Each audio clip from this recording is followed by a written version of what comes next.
Jean chapitre 7.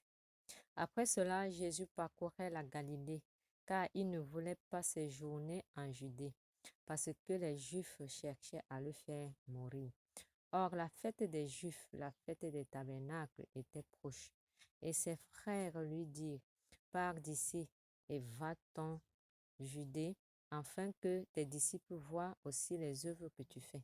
Personne n'agit en secret lorsqu'il désire paraître. Si tu fais ces choses, montre-toi toi-même au monde. Car ses frères non plus ne croyaient pas en lui. Jésus leur dit, mon temps n'est pas encore venu, mais votre temps est toujours prêt. Le monde ne peut vous haïr. Moi, il me hait, parce que je rends de lui le témoignage que ses œuvres sont mauvaises. Montez, vous, à cette fête. Pour moi, je n'y monte pas encore, parce que mon temps n'est pas encore accompli. Après leur avoir dit cela, il resta en Galilée. Lorsque ses frères furent montés à la fête, il y monta aussi lui-même, non publiquement, mais comme en secret. Les Juifs le cherchaient pendant la fête et disaient, où est-il? Il y avait dans la foule grande rumeur à son sujet. Les uns disaient, c'est un homme de bien. D'autres disaient, non, il égare la multitude. Personne, toutefois, ne parlait librement de lui par crainte des Juifs. Vers le milieu de la fête, Jésus monta au temple et il enseignait. Les Juifs s'étonnaient, disant, comment connaît-il les Écritures, lui qui n'a point étudié? Jésus leur répondit, ma doctrine n'est pas de moi, mais de celui qui m'a envoyé. Si quelqu'un veut faire sa volonté, il connaîtra si ma doctrine est de Dieu ou si je parle de mon chef. Celui qui parle de son chef cherche sa propre gloire, mais celui qui cherche la gloire de celui qui l'a envoyé, celui-là est vrai. Et il n'y a point d'injustice en lui. Moïse ne vous a-t-il pas donné la loi, et nul de vous n'observe la loi?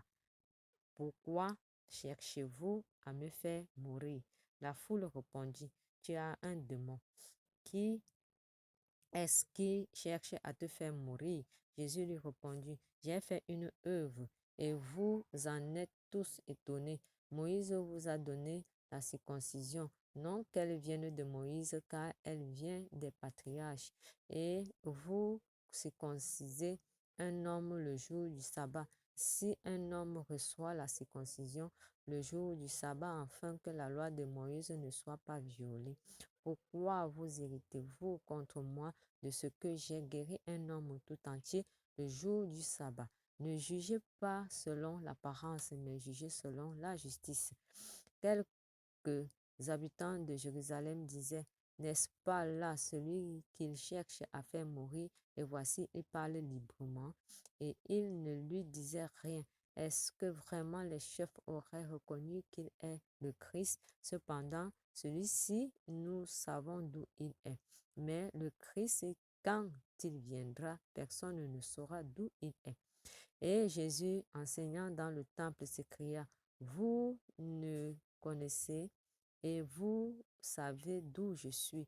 Je ne suis pas venu de moi-même, mais celui qui m'a envoyé est vrai, et vous ne le connaissez pas.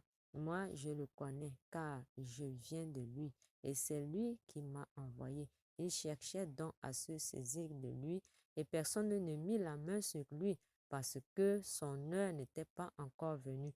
Plusieurs parmi la foule crurent en lui et ils disaient, le Christ, quand il viendra, fera-t-il plus de miracles que n'en a fait celui-ci? Les pharisiens entendirent la foule murmurant de lui ces choses. Alors les principaux sacrificateurs et les pharisiens envoyèrent des huissiers pour le saisir. Jésus dit, je suis encore avec vous pour un peu de temps, puis je m'en vais vers celui qui m'a envoyé. Vous me chercherez et vous ne me trouverez pas, et vous ne pouvez venir où je serai. Sur quoi les Juifs dirent entre eux, où ira-t-il que nous ne le trouverons pas?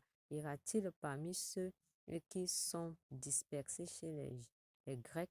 et enseignera-t-il les Grecs? Que signifie cette parole qu'il a dite? Vous me chercherez et vous ne me trouverez pas, et vous ne pouvez venir où je serai. Le dernier jour, le grand jour de la fête, Jésus se tenant debout s'écria: Si quelqu'un a soif, qu'il vienne à moi et qu'il boive. Celui qui croit en moi, des fleuves d'eau vive couleront de son sein, comme dit l'Écriture. Et dit cela de l'Esprit que devraient recevoir ceux qui croiraient en lui, car le Saint-Esprit n'avait pas encore été donné parce que Jésus n'avait pas encore été glorifié. Des gens de la foule ayant entendu ces paroles disaient: Celui-ci est vraiment le prophète. D'autres disaient: C'est le Christ. Et d'autres disaient: Est-ce bien de la Galilée que doit venir le Christ? L'Écriture ne dit-elle pas que c'est de la postérité de David et du village de Bethléem, où était David, que le Christ doit venir? Il y eut donc, à cause de lui, division parmi la foule. Quelques-uns d'entre eux voulaient le saisir, mais personne ne mit la main sur lui. Ainsi les huissiers retournèrent vers les principaux sacrificateurs et les pharisiens. Et ceux-ci leur dirent: Pourquoi ne l'avez-vous pas amené? Les huissiers répondirent: Jamais homme n'a parlé comme cet homme. Les pharisiens leur répliquèrent: Est-ce que vous aussi, vous avez été séduits? Y a-t-il quelqu'un des chefs ou des pharisiens qui ait cru en lui?